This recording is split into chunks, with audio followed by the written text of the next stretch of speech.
Hello, my name is JaQuincy Ponder, and today I will be speaking to you about Unit 5, Understanding Plane and Solid Figures. Here is the framework for this particular unit that you could share with your new teachers, and this framework offers a lot of helpful information. So I urge you to share this with your new teachers because it will give them a better understanding of the standard of the standards pertaining to this unit, and they will be able to successfully teach their students. Okay, so once again, I'm not going to spend a lot of time talking about the framework and where all the information from the lesson plan came from, but once again, this would be a helpful resource to the new teacher getting started with teaching Unit 5, Planes and Solid Figures. All right, so to jump right into it, I use the lesson plan format that I use when teaching with Clayton County. Last year I taught second grade and we were self-contained. And I just decided to share a math plan since I'm getting ready to go to the 5th grade where I will also be teaching mathematics. So to start, jump right into it. We begin with Monday, 12.6. That's letting the teacher know that that's what chapter we are in, and 6 is the lesson in the chapter that we're in. Okay, so chapter 12, lesson 6 will be to relate shapes and solids. And it will come from the workbook pages 771 through 776. Okay. The standard is MCC 2G1. Recognize and draw shapes having specified attributes such as a given number of angles or a given number of equal faces. Identify triangles, quadrilaterals, pentagons, hexagons, and cubes. Now, right here, this is all your direct explanation. This is what you will begin the lesson by opening it up and just by saying, boys and girls, today's standard comes from MCC 2G1, and you tell the students what the standard is. And you say what the I can statement is. You have those students to go ahead and repeat that I can statement with you so that the students can have an understanding of what it is that they are expecting to take away from that lesson on that particular day. In today's lesson on Monday, the students should be able to distinguish between the relationship between shapes and solids. So it sounds something like this if you were doing this lesson with your students. Boys and girls, let's go over our I can statement for today. Get ready. I can, and then the boys and girls will say, I can distinguish the relationship between shapes and solids. And then the students will repeat that I can statement. You may want to have them to say it 2 or 3 times so that they can really get an understanding of what they will be able to do as a result of that lesson, learning that lesson on that day. And then the significance of the lesson. You want the students to know why they are learning what it is that they're learning. So right here where it says significance of lesson, the significance of this lesson is to know the difference between plane shapes and solid shapes. Okay? Because this is a unit that it pertains a wealth of information, there's no way that this unit could be taught in a 1-week time frame. So let your new teachers know that they probably want to set aside at least 5 to 6 weeks to really learn this lesson or teach this lesson and make sure that their students have a great understanding of the lesson. Okay. So right here, this particular lesson plan was in week 3 of the unit. And at this point, these words are strictly reviews for the students.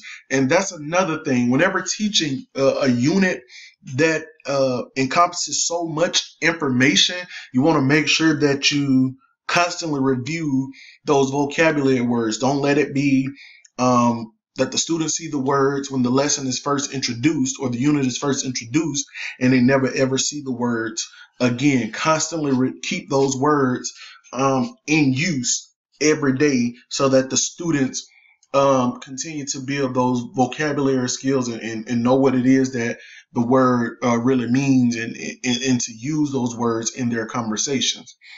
Review faces: two-dimensional, three-dimensional, pyramid, cube, rectangular, prism, cone, or cylinder.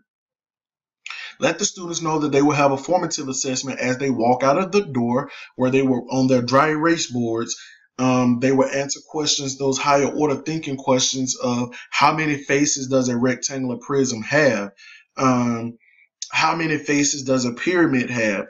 And they should be able to, based upon their understanding of the lesson, they should be able to answer those questions with no problems. The materials, let them know the materials that they would need or that you would need to make sure that this lesson is successful is workbook pages 771 through 774, your math journals, dry erase boards with markers, solid shapes or 3D shapes. And then next, you jump into the next part of the lesson plan where the teacher will model the lesson for the students. Right here, the teacher will use pages TE 741 A through B. Here you will explain, let me back up, because in the modeling section, this is strictly teacher talk, where the teacher is talking. Where the teacher is up lecturing, she's demonstrating to the students, he or she is demonstrating to the students, and the students are sitting, watching and listening and learning what it is that the teacher is teaching, because you are setting the tone for the lesson.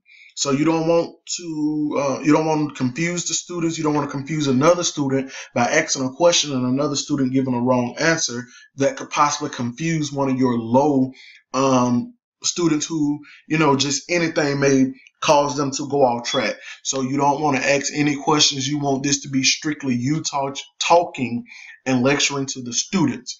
Okay.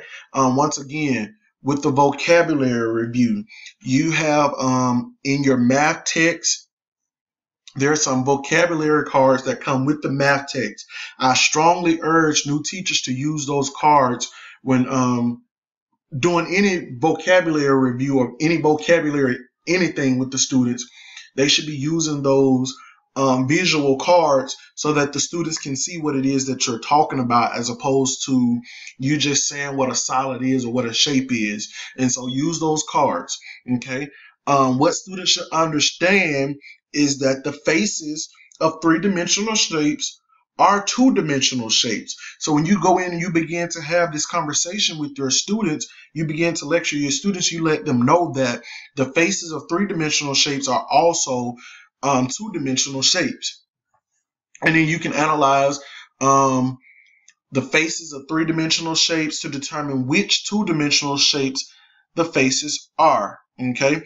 For instance, with the 3D shape of a pyramid, okay, you can analyze this shape to determine and show the students which shape makes which two-dimensional shapes make up, or which two-dimensional faces make up the 3D shapes. Okay, and that would be a triangle and a cube, or a triangle and a square. BrainPop Jr.